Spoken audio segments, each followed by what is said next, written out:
ምን ሁሉ የዘላለም ሕይወትን እንዲያገኝ የአባቴ ቴ ምንን ነው የምታሳየው? አባትና አባቴ ልዩነቱን ታውቃለህ? ታውቃለህ ልዩነቱን? አባቴ ተናጋሪው ራሱ ፋዘሩን ሪፈር እያደረገ ነው። አንድ በል የአባቴ ፍቃድ ይህ ነው፣ እኔም በመጨረሻው ቀን ሎክ እኔ ፈርስት ፐርሰን ነው፣ እኔም በመጨረሻው ቀን አስነሳዋለሁ። ስለዚህ ተናጋሪው ራሱ ክርስቶስ ነው። አባቴ የሚለው ደግሞ አብን ነው። ምንድን ነው እሱ ታዲያ የምትለን ወዳጃችን? እሺ አሁን ኢየሱስ ጌታ ከሆነ አንድ ነገር ልጠይቅላት መልስልኛል። ትሄዳለህ እዛ ጋር። ስለዚህ እዚህ ጋር ተግባባን። እኔ ልግባባ አይደለም፣ ምክንያቱም አጥጋቢ መልስ ስላላገኘውን መልሱን ለማግኘት ምንድን ነው እሱ? እኔ እኮ ፖይንትህ እኮ ተናጋሪው ማን ነው አልክ። ሜይ ቢ ግልጽ እንድናደርግልህ ከፈለክ አሁንም እዚህ ጋር እኔ የሚለው አባቴ የሚለው ካልገባ አይ ቲንክ ክርስቲያን 35 ላይ አድርግልኝ፣ ዝቅ አድርገውና ማለት ነው አውዱን። ኢየሱስም እንዲህ አላቸው፣ የሕይወት እንጀራ እኔ ነኝ። ወደ እኔ የሚመጣ ከቶ አይራብም፣ በእኔ የሚያምን ሁልጊዜ ከቶ አይጠማም። ስለዚህ እየተናገረ ያለው ኢየሱስ ነው። ምንድን ነው እያልከን ያለኸው ወዳጃችን? የጌታ ሰው በቃ እዚህ ጋር ያዘው። እዚህ በትክክል ምንድን ነው የሚለው? በትክክል አንብበው እስኪ። አንብባ። ኢየሱስ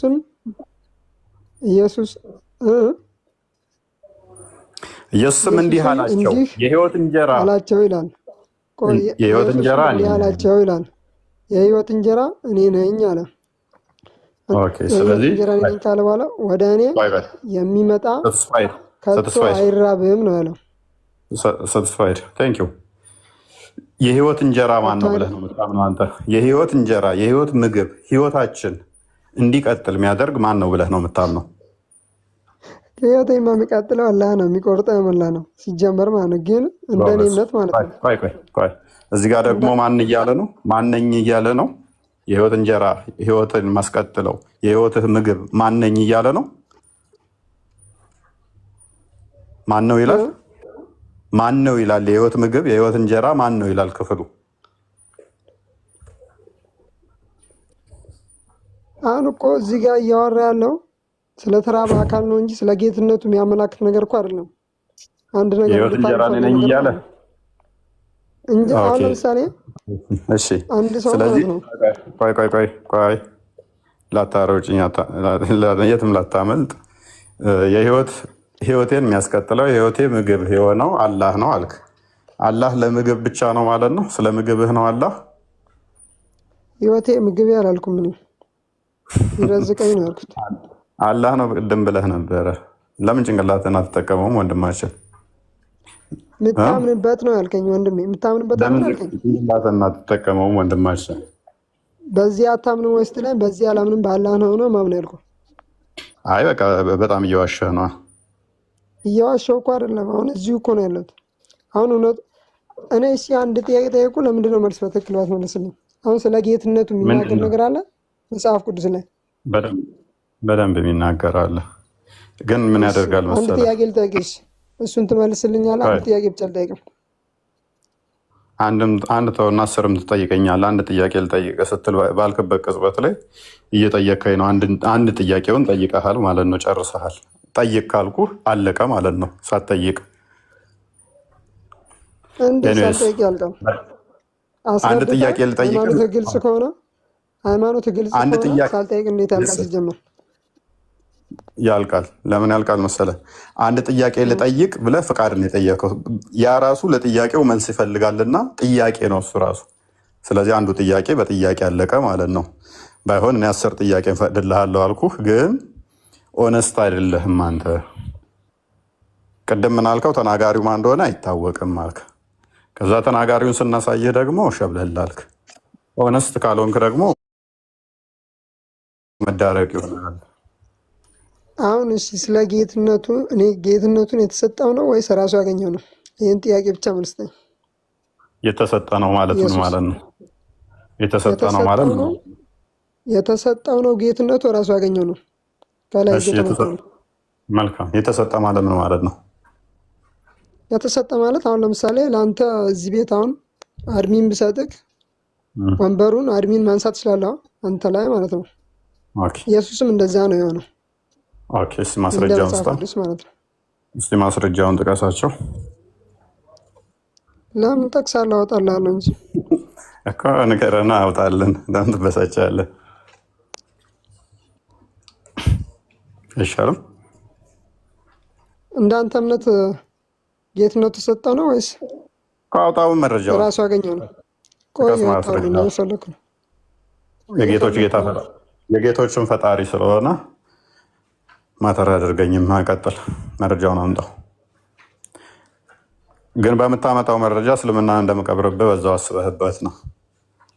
እስልምና ማንም መቅበር አይችልም አትልም አንተ። ሲጀመር እኔ ማለት ነው አንድ ነገር እንድታውቅ ፈልግ ነገር ሂድ አምጣው ቶቶ ሂድ አምጣው። እኔ እየፈለኩ ነው እኮ ፈልግ እኮ ሚዩት አድርግና ፈልጋ ማስረጃ። 6ኛ ክፍል ያቆሙ ኡስታዞች የሰጡን ማስረጃ እንዴት እንደምቀብርባቸው በዛውም እነሱም ይማራሉ ከስሮ ነው። ጌቶች የተባሉት ለእነሱ ራሱ ፈጣሪያቸው ነው ክርስቶስ። አሁን አስተካክየዋለሁ። ወንድማችን መረጃ ዘው ይምጣ። የክርስቶስ ጌትነት የባህሪ ጌትነት ነው። የጌቶች ፈጣሪ ነው። የነገስታት ፈጣሪ ጌታቸው፣ የነገስታት ንጉስ ነው። እርሱ እውነተኛ አምላክ ነው። ሁሉን የፈጠረ ሁሉን ያስገኘ፣ ያለሱ ምንም ነገር የሆነ ነገር የለም። ድምፁን እንኳን በመቃብር የሚሰሙት ሙታንን ከመቃብር የሚያስነሳቸው እርሱ የአብ ልጅ ወልድ ነው። ጻድቃንን በቀኙ ኃጢያንን በግራ ሲያቆም ሙሐመድን እስከነ ሰራዊቱ እስከነ ተከታዩ ለፍርድ በግራ ያቆማቸዋል። እሱን ተተከተሉት አጋንንት ጋር ለዘላለም ወደማይጠፋው እሳት ይልካቸዋል። እኛን በእምነት የጸናን ክርስቶስን የተከተልን በዳግም ምጽአቱ በቀኙ ከቅዱሳኑ ጋር እንቆማለን። ያን እንዲሆን ደግሞ መጽናት፣ መጠንከር፣ እስከ መጨረሻው መከተል ግድ ነው። ይሄ የክርስቶስን ዮሐንስ ወንጌል ምዕራፍ 10ን ክፈተው አንዴ። ክርስቶስን እናውቀዋለን፣ በደንብ ነው የምናውቀው። ድምፁን እንለያለን፣ ድምፃችንን ያውቃል። ሙስሊሞች ክርስቶስን ድምፁን አያውቁትም፣ ፍቅሩን አልቀመሱትም። እኛ ግን ፍቅሩን ቀምሰናል፣ ድምፁን ሰምተናል። ለዛ ነው ክርስቶስ ምን እንደሆነ ለእኛ ጠንቅቀን እናውቃለን። እሱ እንደዚህ ብሎ ነግሮናልና። ዝቅ አድርገው ቁጥር 1 ላይ እውነት እውነት እላችኋለሁ ወደ በጎች በረት በበሩ የማይገባ በሌላ መንገድ የሚወጣ እርሱ ሌባ ወንበዴ ነው አለ። በደንብ አስተውሉ። አጽንኦት ሰጥቶን የነገረን እዚህ ጋር ክርስቶስ እውነት እውነት እላችኋለሁ እንዳታወላዱ አጽንኦት ሰጠበት ማለት ነው። እውነት እላችኋለሁ ከሚለው ይልቅ እውነት እውነት እላችኋለሁ ወደ በጎች በረት በበሩ የማይገባ በሌላ መንገድ የሚወጣ እርሱ ሌባ ወንበዴ ነው። ምዕመናንን እንደ በጎች ራሱንም እንደ ጠባቂ አድርጎ ክርስቶስ ብዙ ጊዜ ይናገራል። ታወጣልኛለህ ራት ላይ አንድ ሜትር በብሉይ ኪዳን ብዙ ጊዜ ላይ እግዚአብሔር እንደ ጠባቂ ስለሚመሰል ማለት ነው። ሌቦች፣ ወንበዴዎች፣ ሐሰተኛ ነቢያቶች እንደሚመጡ ክርስቶስ ነገረን ማለት ነው። እዚህ ሌባ ናቸው እነሱ። በትክክለኛው መንገድ ማይመጡ በተሳሳተ መንገድ የሚመጡ ሌቦች ናቸው። አንድም በረት የተባለው ክርስቶስ የመሰረታት ቤተክርስቲያን ነች። በዛ ማይገቡ በዛ ያሌሉ ሐሰተኞች አሉ። በበሩ የሚገባ ግን የበጎች እረኛ ነው። ለእርሱ በረኛው ይከፈትለታል፣ በጎቹም ድምፁን ይሰሙታል። ምን ይላሉ? ድምፁን ይሰሙታል። በጎቹም ድምፁን ይሰሙታል። የእርሱንም በጎች በየስማቸው ጠርቶ ይወስዳቸዋል፣ ይለያቸዋል። ያቀናል ክርስቶስ። የምናጭበረብረው የለንም። እንደ ሙስሊሞች በ10 ሻዳ እያስያዝን ሚስቶቻችንን ድራማ አንሰራም። ምክንያቱም በስማችን ይለየናል፣ ያቀናል። የበጎቼን ድምፅ አውቃቸዋለሁ ይላል። የ10 ሻዳ ብታሲዝ የ10 ድራማ ብትሰራ ይለይሃል ክርስቶስ። በጎቹን ይለያል፣ ያውቃቸዋል። በየስማቸውም ጠርቶ ይወስዳቸዋል ነው የሚለው። ለሐዋርያቶቹ ካያቸው አዳዲስ ስም ሰጥቷቸው ነበር። በየስማቸው ይለያቸዋል፣ ያውቃቸዋል። የራሱንም ሁሉ ካወጣቸው በኋላ በፊታቸው ይሄዳል። በጎቹም ድምፁን ያውቃሉና ይከተሉታል። ለዚህ ነው ክርስቶስን እናውቀዋለን፣ እንከተለዋለን። መስቀሉን የማይሸከም በኋላ የማይከተለኝ ለእኔ ሊሆን አይገባም ይላል ማቴዎስ ወንጌል ምዕራፍ 10 ቁጥር 37 ጀምሮ። ከፊት ለምንድን ነው የሚሆነው? መሪያችን ነው፣ የእምነታችን መስራች ነው። እኔን ተከተሉ ብሏል። እሱ የዋህ ነው፣ እሱ ትሁት ነው። ዝቅ ብሎ ፍቅርን አስተምሮናል፣ ይቅርታን አስተምሮናል። እንዴት መመራት እንዴት ማድረግ እንዳለብን አሳይቶናል። እሱ ከፊት ይሄዳል፣ እኛ ከኋላ እንከተላለን። ጾሞ እንድንጾም፣ ጸሎት አድርጎ ጸሎት እንድናደርግ፣ ይቅር ብሎ ይቅር እንድንል እያንዳንዱን አሳይቶናል። ተፊት ሆኖ መርቶናል። እርሱ ጠባቂያችን ማለት ነው። ስለዚህ እኛም በጎቹ ድምፁን እናውቃለን፣ እንከተለዋለን። ከሌላው ግን ይሸሻሉ እንጂ አይከተሉም፣ የሌሎችንም ድምፅ አያውቁምና አለ። ማይከተሉት ሌሎችን ለምንድን ነው? እኛ ሙሐመድን ማንከተለው ምንድን ነው? ሙሐመድ ኢየሱስን አያውቀውም። ሙስሊሞች ኢየሱስን አያውቁትም። ኢየሱስ ስንት ዓመት ሰበከ? ኧረ ተው እባክህ፣ አያውቁትም አትበል። ቆይ አዳምጥ። ሐዋርያቶቹ ማናቸው? የኢየሱስ አያውቁም። ከእናንተ እኛ እንወደዋለን ታውቃለህ። ግን ቆይ ስንት ዓመት ሰበኩ ሐዋርያቶቹ? ሐዋርያቶች አሉት ይላሉ። እነማን ናቸው ሐዋርያቶች? አያውቁም። ተመሰለባቸው እንጂ አልተሰቀለም ይላሉ። ማን ነው በማን ቦታ የተመሰለው? የሚያውቁት ነገር የለም። አንዳቸውም አያውቁም። እንኳን እነኚዎቹ ሙፈሲሮቹ ራሱ አንደኛው ይሁዳ ነው ይላል፣ አንደኛው ሌላ ነው ይላል፣ አንደኛው ከሰቃዮቹ ነው ይላል፣ አንደኛው ከደቀ መዝሙርቱ ነው ይላል። ሙፈሲሮቹ ራሱ እርስ በርስ የተጋጩ ናቸው። ሐዋርያቶቹ እነማን ናቸው ሲባል አንዱ ሌላ ይላል፣ አንዱ የተወሰኑ ሌሎችን ይጠቅሳሉ። እርስ በርስ የሚጋጩ አያውቋቸውም። ክርስቶስ ግን ምን አለ? ያቁኛል አለ። በጎቼ ያቁኛል፣ ድምፄን ይለያሉ። የኔ ያልሆኑት ግን አያቁኝም፣ በቃ አያውቁትም። ኢየሱስም ይህን በምን ነገራቸው? ኢየሱስም ይህን በምሳሌ ነገራቸው። እነርሱ ግን የነገራቸው ምን እንደሆነ አላስተዋሉ። ኢየሱስ ደግሞ አላቸው፣ እውነት እውነት እላችኋለሁ እኔ የበጎች በር ነኝ። ስለዚህ ክርስቶስ አስረግጦ ነግሯቸዋል። ወንጌል ምን እንደሆነ ጠንቅቀው እንዲያውቁ አድርጓቸዋል። ምን እንደሆነ ማን እንደሆነ ከዛ በኋላ የሚመጡ አስቀድመው የነበሩም በእርሱ ላይ ያልገቡ ወንበዴዎች እንደሆኑ ክርስቶስ በደንብ ነግሮናል ማለት ነው። ስለዚህ ክርስቶስ ማን ነው የሚለውን እኛ በደንብ ስለምናቅ ነው። ሐዋርያቶቹ ማን ናቸው? ወንጌል ምንድን ነው? ጠንቅቀን እናውቃለን፣ ጠንቅቀንም እንለያለን። ስለዚህ አሁን ይሄ ከሆነ በደንብ አስተውሉ። ይሄ ከሆነ ክርስቶስን በደንብ ካወቅ ነው፣ በደንብም ከለየ ነው፣ ድምፁንም ሰምተን ካወቅ ነው። ቁጥር 27 ላይ ቲንክ አድርግልኝ፣ ሙሉውን እናንተ አንብቡት፣ ደስ የሚል የመጽሐፍ ቅዱስ ክፍል ስለሆነ። በጎቼ ድምፄን ይሰማሉ አለን አልቀድም? ኦኬ፣ እነኛ የሰሙትን ድምፅ ምንድን ነው የሚያደርጋቸው?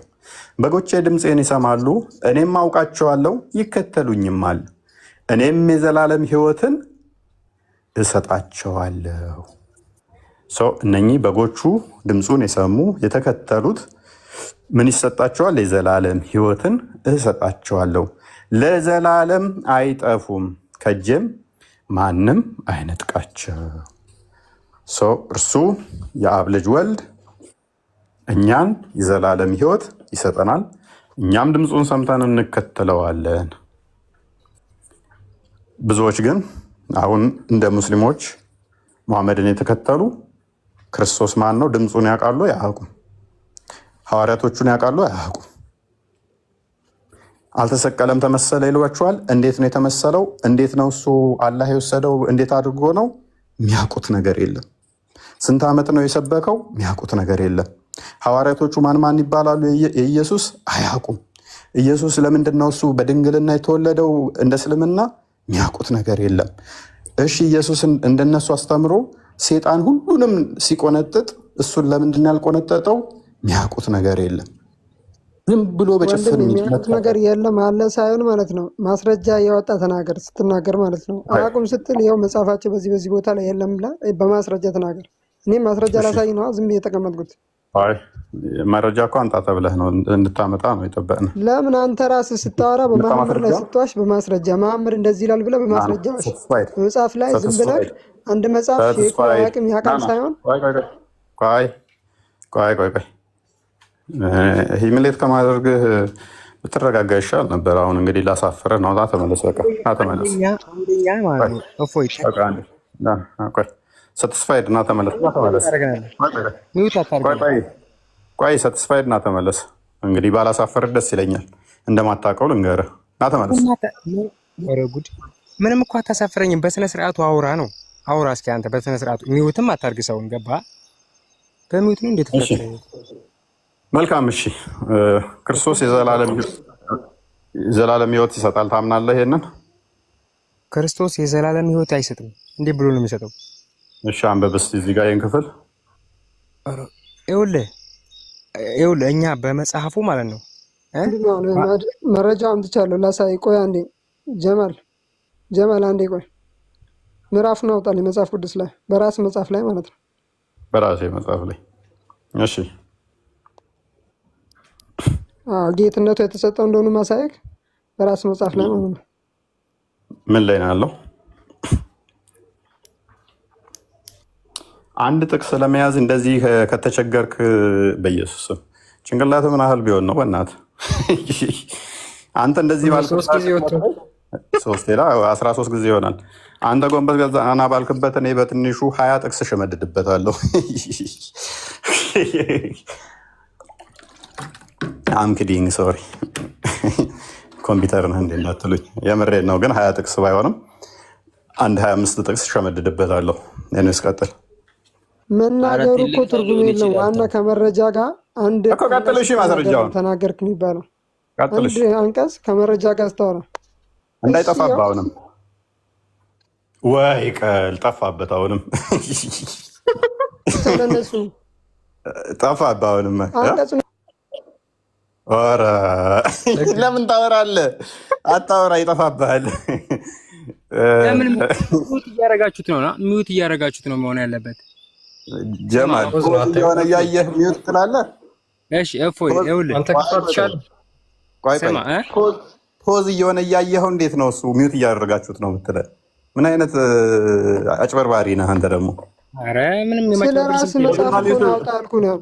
ፖዝ እና ሚውት አለኝ መጽሐፍ እኮ ነው አውጣ አልኩህ። ጀማል ቆይ እስኪ እሺ ጥቅሱ ምንድን ነው?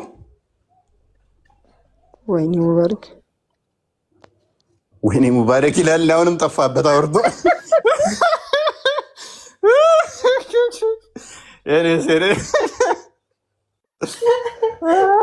አሁን እኮ እዚህ ጋር የጠየቅኩህ አለ ማለት ነው። ሳልጠይቅህ ነበረብህ ይሄ ቦታ ማለት ነው።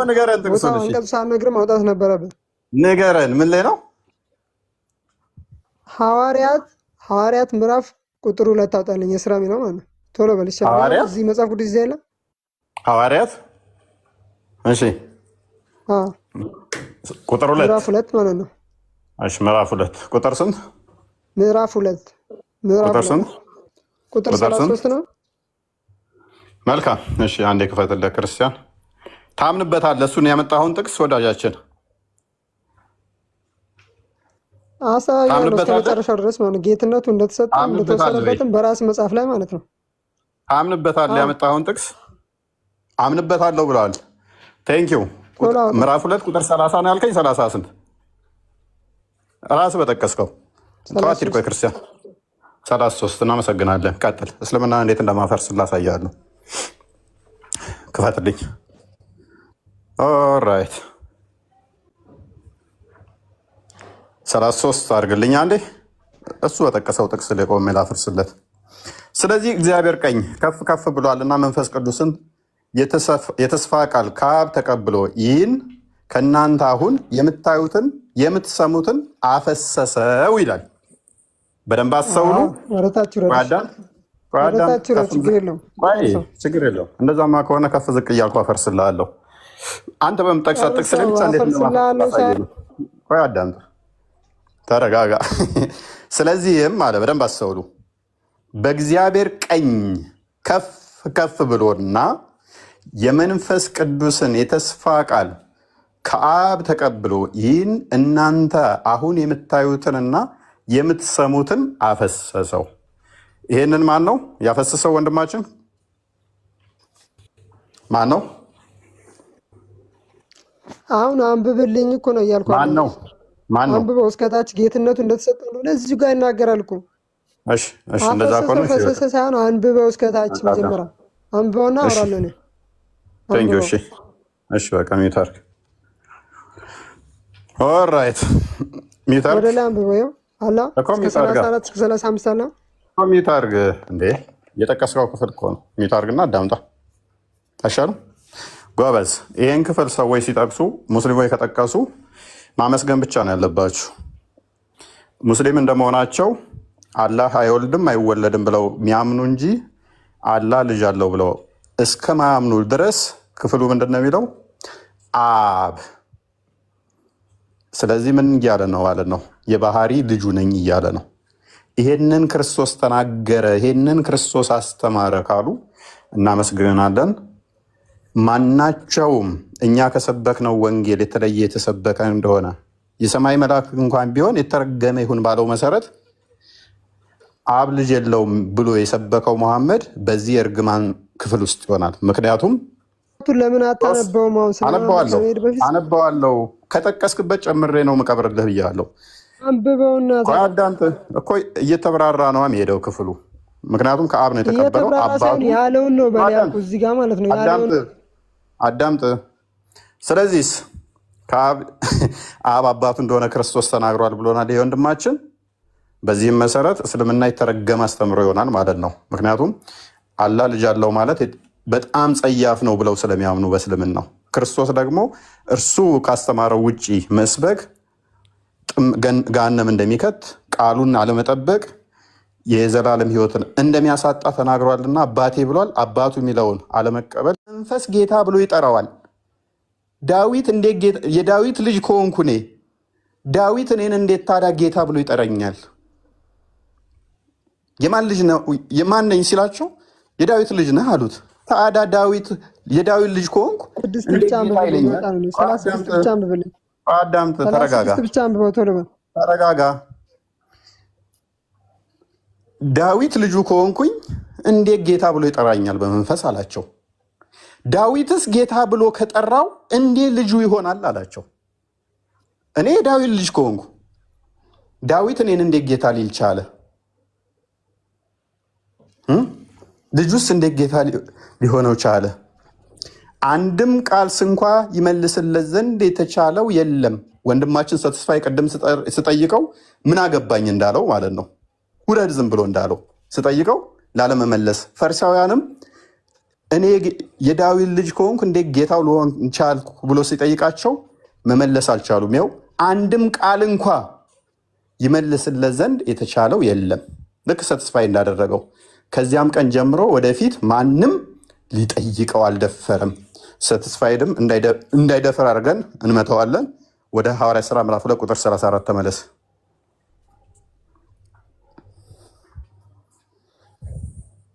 ኦኬ፣ ሐዋርያት ሥራ ምዕራፍ 2 ቁጥር 34 እንግዲህ የጠቀሰው ዳዊት ወደ እንቀጥላለን። ዳዊትም ወደ ሰማይ አልወጣም፣ ነገር ግን እርሱ ጌታዬን ጠላቶችን የእግር መረገጫ እስካደርግ ድረስ በቀኝ ተቀመጥ አለው። ስለዚህ ዳዊት ራሱ ጌታዬ ብሎ የጠራው ክርስቶስን ነው ማለት ነው። ባየነው መሰረት እንግዲህ ይህንን እናንተ በደንብ አስተውሉ። አሁን እስልምና በዋናነት ሲመታና ሲቀበር እንግዲህ እናንተ ይህንን በደንብ አስተውሉ። እንግዲህ ይህን እናንተ የሰቀላችሁትን ሰተስፋይድ ስዕለቱን አመነ። ዛሬ እናመሰግናለን። እንግዲህ ይህንን እናንተ የሰቀላችሁትን ኢየሱስን እግዚአብሔር ጌታም ክርስቶስም እንዳደረገው የእስራኤል ወገን ሁሉ በእርግጥ ይወቅ። እናመሰግናለን ሰተስፋይ ክርስቶስ እንደተሰቀለ ስላመሰከርክልን። አልሰቀሉትም፣ አልገደሉትም። ምንድነው የሚለው? እግዚአብሔር ነው አልሰጠው። ችግር የለውም፣ ችግር የለ። ጌትነቱ ላይ ዲል እናደርጋለን። ችግር የለውም። እግዚአብሔር ራሱ አዳምጥ፣ እሱን ፈታላለሁ። ምንድን ነው የሚለው ክፍሉ? ራሱ የጠቀሰው ተባለው ኬታምተ ነው የምፈታው። ኬታምተ ነው የምፈታው። አዳምጥ። እንግዲህ ይህንን እናንተ ምን ያላችሁትን ምን ያሉትን እስቲ አንብብልኝ። አይታየኝም። አንብበው እስቲ ሰትስፋይድ። እንግዲህ እናንተ ሶሪ ምን ነበር የሚለው? እንግዲህ ብሎ ምንድን ነው የሚለው? ሰትስፋይድ አንብበው፣ አንብበው፣ አንብብልኛ አለ። አንብብልኛ። እናንተ ሰቀላችሁት ነው የሚለው። እንግዲህ ያው እናንተ ሰቀላችሁት። እናመሰግናለን። እግዚአብሔርን ጌታ ክርስቶስም እንዳደረገው ጌታ ያውጣላ። ክርስቶስ ነው ጌትነት ተሰጠው ለኢየሱስ ማለት ነው። እነሱ ምን ያሉትን ቆይ ሳይሆን የተጻፈው ክርስቶስ ያለው ማለት ነው። ጎበዝ። እነሱ የሰቀሉትን አይደለ? የሰቀሉት ማንን ነው? ጌትነት ተሰጥቶት ነው። እዚህ ጋር ተሰጥቶት ነው። ችግር የለውም፣ ተግባብተናል። አዎ ተሰጥቶት ነው። መልሶ ይወስድበታል። መልሶ ደግሞ ይወስድበታል። ማን የሰቀለውን እንደ መጽሐፍ ቅዱስ ማለት ነው። ማን የሰቀለውን ይላል? ማን የሰቀለው? እናንተ ነው የሚለው። እንደ መጽሐፍ እኮ ነው። እንደ መጽሐፋችሁ ነው እንጂ እንደኛ መጽሐፍ። እናመሰግናለን ወንድማችን። ስለዚህ ያመጣኸው ክፍል እስልምና አሁን አዳምጥ። እሺ አንድ አዳምጥ። ስለዚህ በደንብ አስተውሉ። በደንብ አምነህ ነው የምትወጣው። ቁጥር 37 አዳምጥ። በደንብ አስተውሉ ፕሊስ። ሚውት አድርጋ። እንግዲህ ይህንን እናንተ የሰቀላችሁትን፣ ስለዚህ ክርስቶስ ያ የተሰቀለውን አምላክ በባህሪው በደንብ አስተውሉ። አምላክ በባህሪው የሚሰቀል የሚዳሰስ የሚነካ አልነበረም። ነገር ግን ቃል ስጋን ሲዋሃድ የባሪያም መልክ ይዞ በስጋ ሲገለጥ የሚነካ የሚዳሰስ የሚመታ ሆኗል። እርሱ ረቂቅ አምላክ የነበረው በሁሉ የሞላው ቃል በስጋ ተገልጦ በአጭር ቁመት በጠባብ ደረት ሲወሰን የሚመታ የሚዳሰስ የሚታይ ሆኗል። ስለዚህ እርሱን መስቀል ችለዋል። ያን የሰቀሉትን ጌታም ክርስቶስም እንዳደረገው የእስራኤል ወገን ሁሉ በእርግጥ ይወቅ ሲል አስቀድሞ ትንቢተ ዳንኤል ምዕራፍ 7 ላይ ቁጥር 13 ላይ የሰው ልጅ የሚመስል ያው ክርስቲያኖች ሙሉ አውቁ እያለ እኮ ነው። አውቀናል፣ እኛም አውቀናል።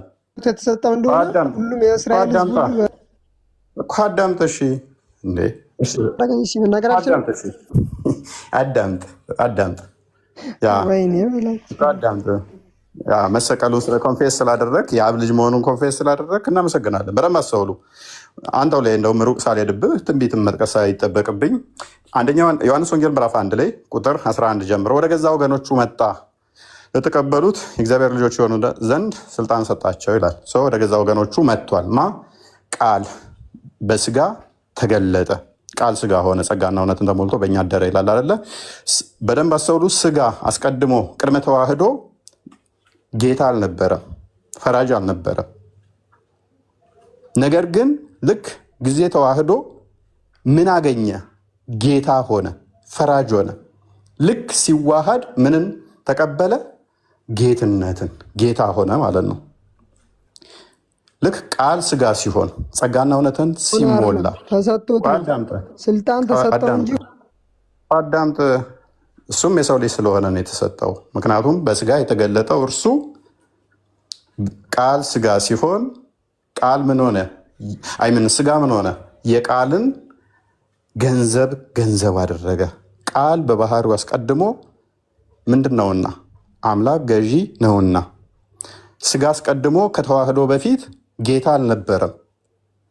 ስጋ ያ የተፈረደበት ስጋ ወይንም ደግሞ አዳም ላይ የተላለፈው ሞት የመጣበት ስጋ እሱን ሊያከብረው በስጋ የተገለጠው ክርስቶስ ልክ ሲዋሃድ ከበረ። የቃልን ገንዘብ አደረገ። የቃልን ገንዘብ ያዘ። ስለዚህ ምንድን ነው የሳቀው? ምንድን ነው የሳቀው? ምንም እኮ የሚያስቅ ነገር አልተናገርንም። ጅል ነህ እንዴ? ስለዚህ አይደለም አንተ ተናገርክ። አሁን የምጠይቀው አንድ ጥያቄ ነው። ይሄ ሁሉ ቦታ ለምን ትዞራለህ? ስለዚህ በደንብ አስተውሉ። ልክ በተዋህዶ ላይ ስለፊት አትመልስም። እኛ እኮ አዳምጥ ቆይ፣ መሰቀሉን ካመንክምልን በኋላ ጨርሰሃል እኮ። አሁን እኮ ዝም ብለህ ማዳመጥ። እኔ አላምንም፣ አልተሰቀለም። እንደኔ መጽሐፍ አላምንም። እንደ ራስ መጽሐፍ ነው ያለው። እንደ ራስ መጽሐፍ ነው ያስረዳሁህ እንጂ ስለኔ መጽሐፍ እኮ ብናገርህ ሲጀመር አንተ ራስ ጭንቅላት አትችለውም። የነብይህም ጭንቅላት እዞታል እኮ ቅማል ጋር አብሮ። አሁን አንዴ በልና ላስረዳሽ አዳምጥ። ስለዚህ የክርስቶስ ጌትነት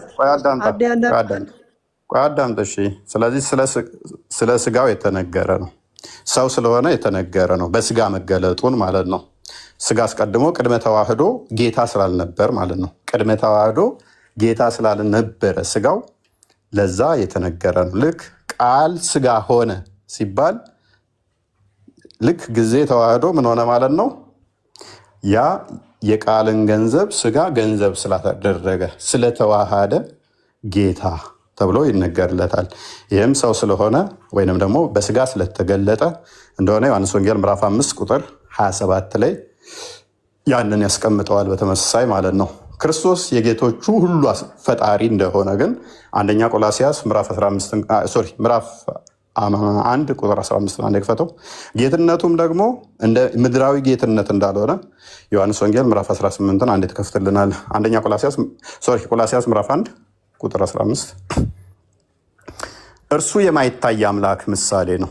ክርስቶስ የሚታዩትና የማይታዩት ዙፋናት ቢሆኑ፣ በደንብ አስተውሉ፣ ዙፋናት ቢሆኑ ወይንም ጌትነት ወይንም አለቅነት ወይንም ስልጣናት በሰማይና በምድር ያሉት ሁሉ በእርሱ ተፈጥረዋልና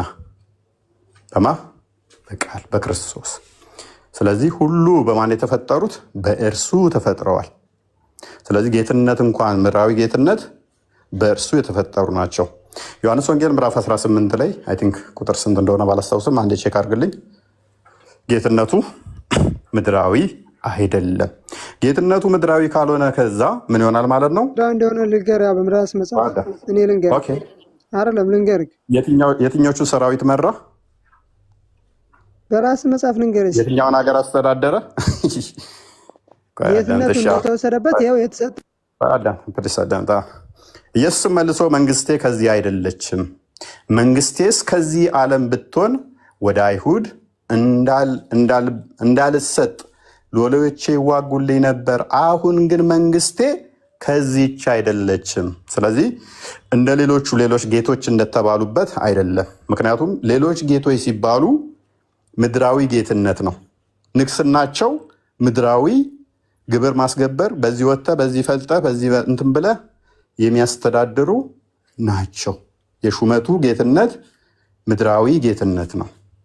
ክርስቶስ ምን ብሏል? ንግስናው ከዚህ እንዳልሆነ ኢየሱስም መልሶ መንግስቴ ከዚች አይደለችም ብሎ ጨርሶታል። ኦኬ፣ ወደ ቶፒክ መልሰው ክርስቲያን መጨምረው ካለ ጨምርለት። ቴንክ ዩ በጣም ግልጽ አድርገን ያብራራላት። በነገራችን ላይ ጥቅስ በጥቅስ አንቀጽ በአንቀጽ ብትሄዱ እስልምና ሙሉ ለሙሉ የሚመጣበት ጌትነቱ የተሰጠ መሆኑን ካመናችሁ እንደተወሰደበት የሚያሳይ አንቀጽ ላሳያችሁ።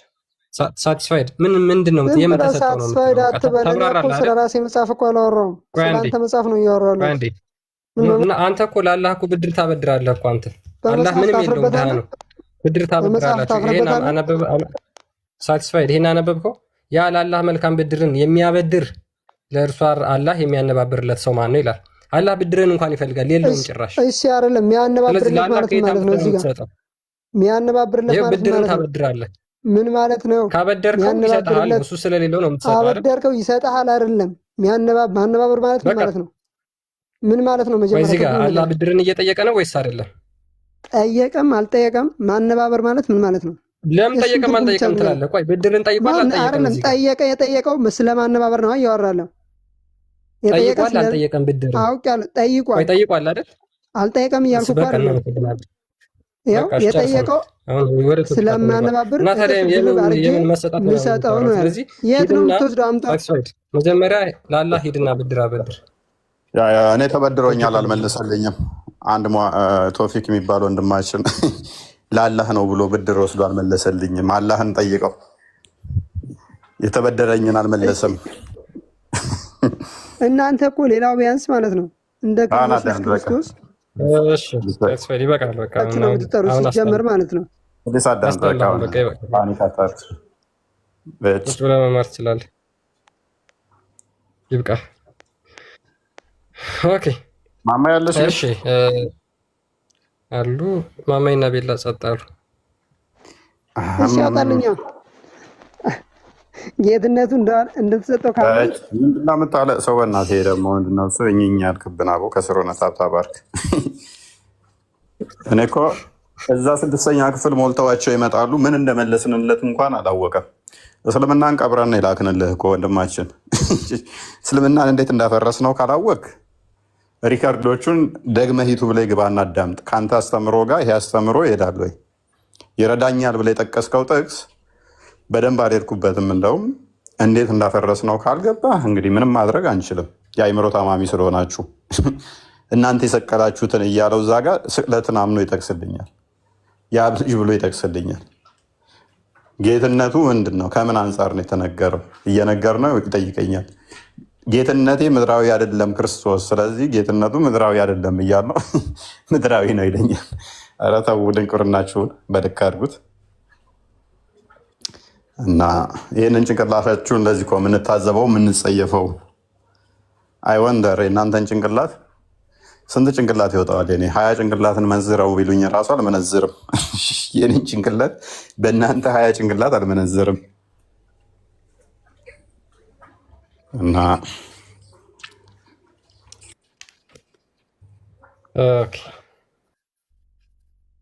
እኔ በጣም ነው የሚገርመኝ በነገራችን ላይ መጽሐፍ ቅዱስ እዛው ገና አንዱ ሐረግ ላይ ያችን አንዷን አንቀጽ ዘለው ሳይሄዱ በቃ እስልምና ሙሉ ለሙሉ ይመታበታል። ሙሉ ለሙሉ ማለት ነው። ለምን? እዛ አጨማልቀው ስለነገሯቸው ማለት ነው። ነግሬዋለሁ እኮ ደግሞ እኮ የፈለግከውን ጥቀስ እቀብርብሃለሁ እስልምና ብዬ ዝቅ ቁጥር 37ን ክፈተው። እንደውም ቆይ አንዴ ከፍና ዝቅ ብል በደንብ እኮ እቀብርበታለሁ ይበልጥ ማለት ነው። ያንን በማለታቸው እኮ ሰዎቹ ክርስትናን ተቀበሉ ጭራሽ። ይሄ ዚስ ዱድ የጠየቀኝን አሁን ቁጥር 37 እንደዚህ ይላል። እሺ ይህንንም በሰሙ ጊዜ ልባቸው ተነካ። ሐዋርያቶች ይህንን ሲሰብኩላቸው ልባቸው ተነካ። በዛ የነበሩት ሐዋርያቶች ሲሰብኩላቸው በዛ ሰዓት የነበሩ ልባቸው ተነካ። ጴጥሮስና ሌሎችም ሐዋርያት ወንድሞች ሆይ ምን እናድርግ አሏቸው። ወንድማችን አይምሮውን ብትጠቀም አሁን ማድረግ ያለብህ ይህን ክፍል ካነበብኩ በኋላ ልብህ ሊነካ ይገባ ነበር። አጋንንት ባይጠናወት ኖሮ የአብ ልጅ እንደሆነ እንደተሰቀለ ሲነገራቸው ምን አሉ? ምን እናድርግ ብለው ጠየቁ። አየህ፣ በጊዜው የነበሩት እንደተሰቀለ አይክዱማ፣ ያውቃሉ። ምን እናድርግ ብለው ነው የጠየቁት። አንተም እንደዛ ነበር ማድረግ የነበረብህ። ከ600 ዓመት በኋላ የመጣ አንድ የአረብ የከሰረ እንትን አልሰቀሉትም አልገደሉትም ሲልህ አሜን ብለህ ትከተላለህ። አሁን ላይ በጊዜው የነበሩት ግን ልክ ሲሰበክላቸው ልባቸው ተነካ። ጴጥሮስና ሌሎችንም ሐዋርያት ወንድሞች ሆይ ምን እናድርግ አሏቸው። ጴጥሮስም ንስሐ ግቡ፣ ኃጢአታችሁ ይሰረይ ዘንድ እያንዳንዳችሁ በኢየሱስ ክርስቶስ ስም ተጠመቁ፣ የመንፈስ ቅዱስንም ስጦታ ትቀበላላችሁ። የተስፋ ቃል ለእናንተና ለልጆቻችሁ ጌታ አምላካችሁንም ወደ እርሱ ለሚጠራችሁ በሩቅ ላሉት ሁሉ ነውና አሏቸው። እንዴት ደስ የሚል ነው! እስልምና እንዴት እንደሚቀብራችሁ አያችኋል። አየህ፣ ይህን ክፍል ስጠቅሰው ከዛ በኋላ ካነበብከው በኋላ ዳዊት አስቀድሞ ጌታዬ ብሎ ያለው በአብ ቀኝ ይቀመጣል የተባለው እሱ ክርስቶስ እንደሆነ እነሱ የሰቀሉት እናንተ የሰቀላችሁት እኮ ነው ያላቸው። እናንተ የሰቀላችሁት እርሱ በአብ ቀኝ እንዳለ ሲነግራቸው ጌታ አስቀድሞ አባታችን ዳዊት የምትሉት ጌታ ጌታዬ ብሎ የጠራው እሱን እንደሆነ ሲነግራቸው፣ ሲያስተምሯቸው፣ ሲያስረዷቸው ኦኬ እኛ የሰቀልነውን እንደዚህ እንዳይማ ከሆነ ምን እናድርግ? በቃ ልባቸው ተነካ። መንፈስ ቅዱስ ልባቸውን ነካው። ንስሐ ገቡ። አንተ ከ2000 ዓመት በኋላ መጥተህ ትደናቆራለህ። በጊዜ ያሉት ግን የሰቀሉት የተሰበከላቸው በጊዜው ያሉት ንስሐ ገብተው ድነትን አግኝተውበታል። ስለዚህ ጌትነቱ እርሱ የባህሪ ነው። የባህሪ አምላክ ስለሆነ የባህሪ ጌታ ነው። ስለዚህ ተሰጠው ሲል ቃል አስቀድሞ ስጋ የነበረው አልነበረም።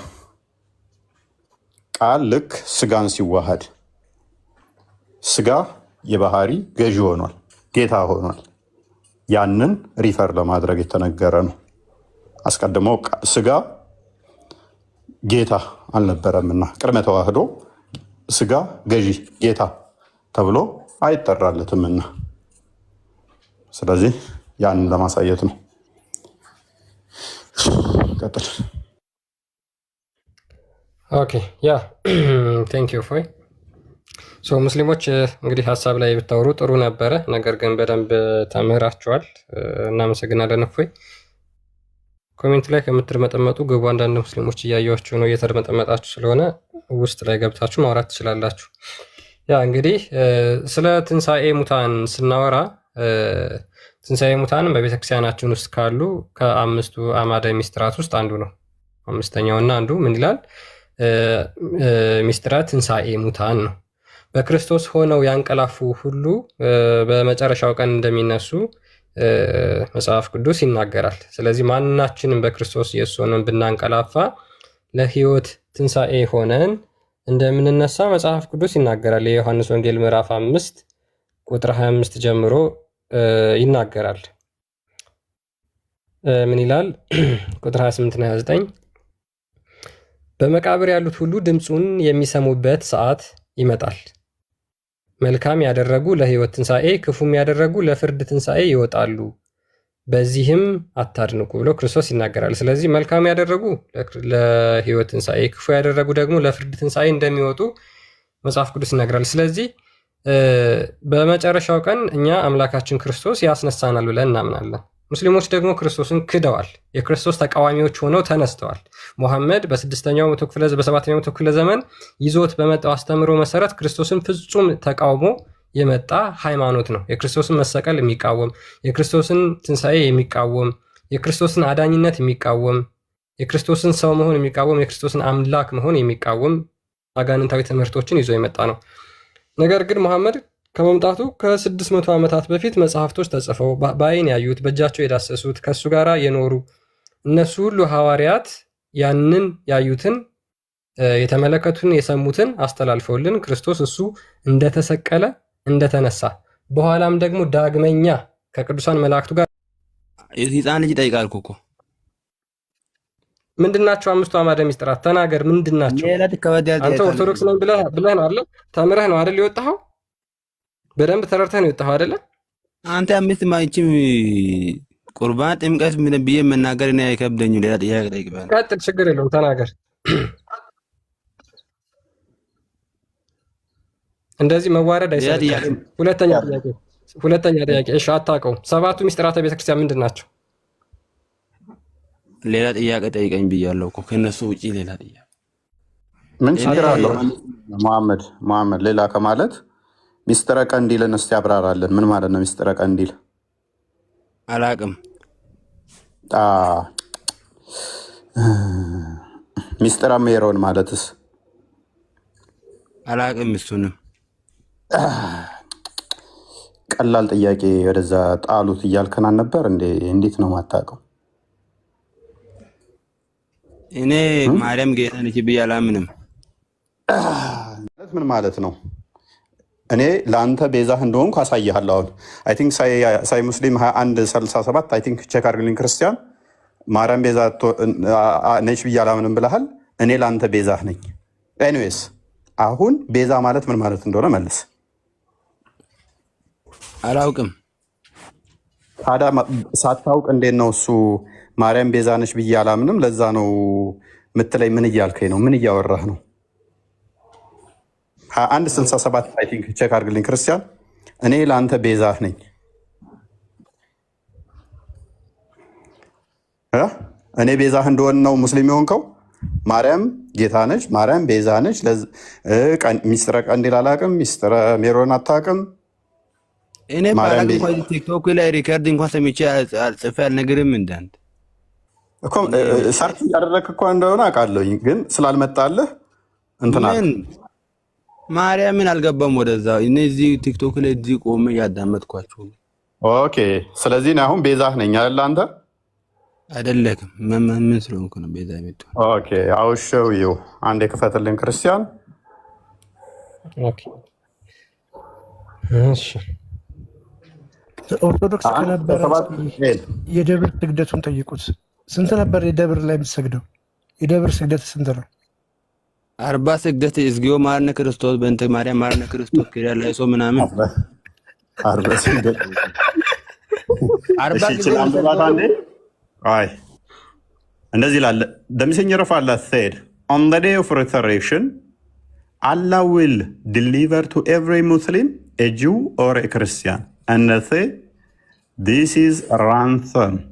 Look, this is your ransom from hellfire.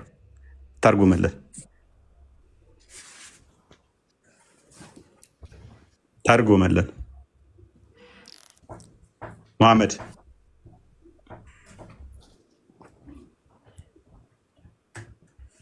በቂያማ ቀን ማርያም ቤዛ ነች ሚል አይቼ ነው የወጣሁት አልክ አይደል? በቂያማ ቀን ለአንተ ገነት እንድገባ አይሁድና ክርስቲያኖች ቤዛ ይሆኑሃል ይላል። ስለዚህ የትኛው ተሽሎህ ነው? አንደኛ ክርስቲያን እንዳልሆን ካረጋግጠናል። ሁለተኛ እኔ ለአንተ ራስህ ቤዛህ ነኝ። ምን ይላል?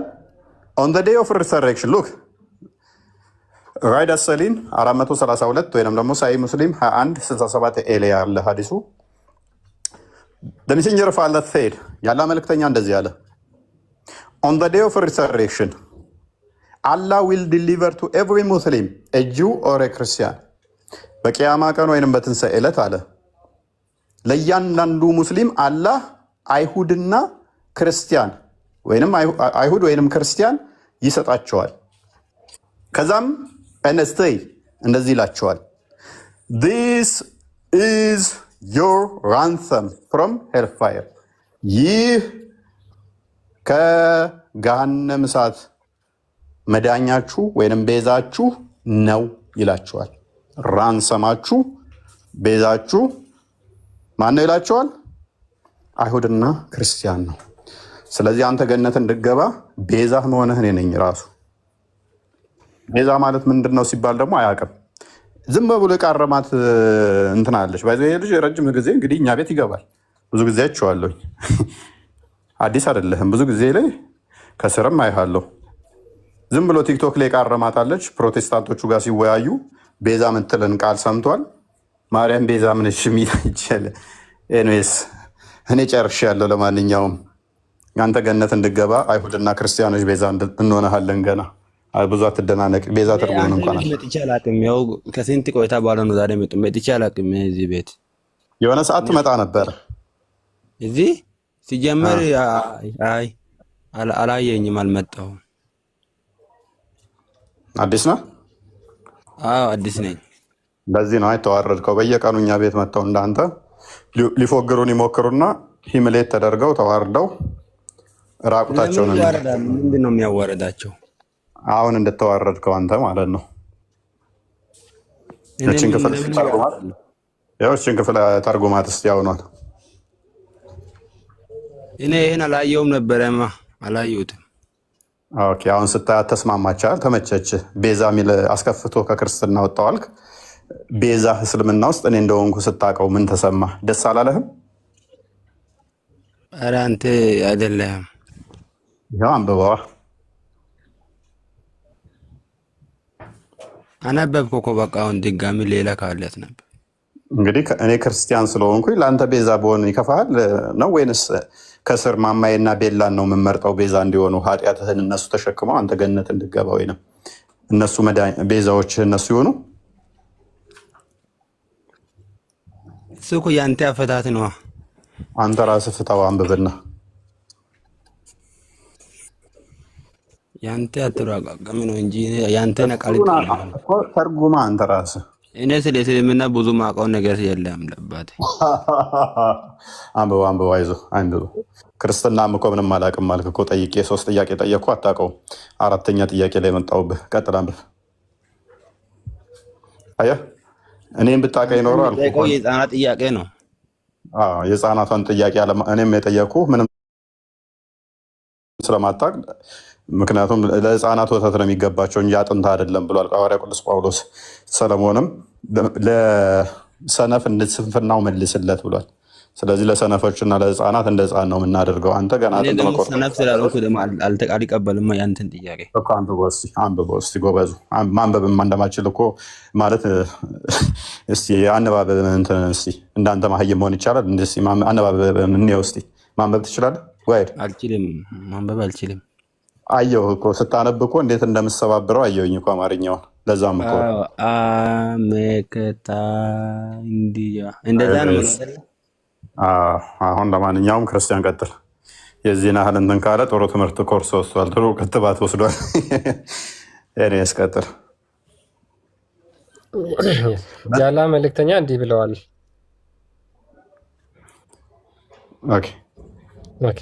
በትንሣኤ ቀን አላህ ለእያንዳንዱ ሙስሊም አንድን አይሁዳዊ ወይም ክርስቲያን ይሰጠውና ይህ ከገሃነም እሳት የአንተ ቤዛ ነው ይለዋል።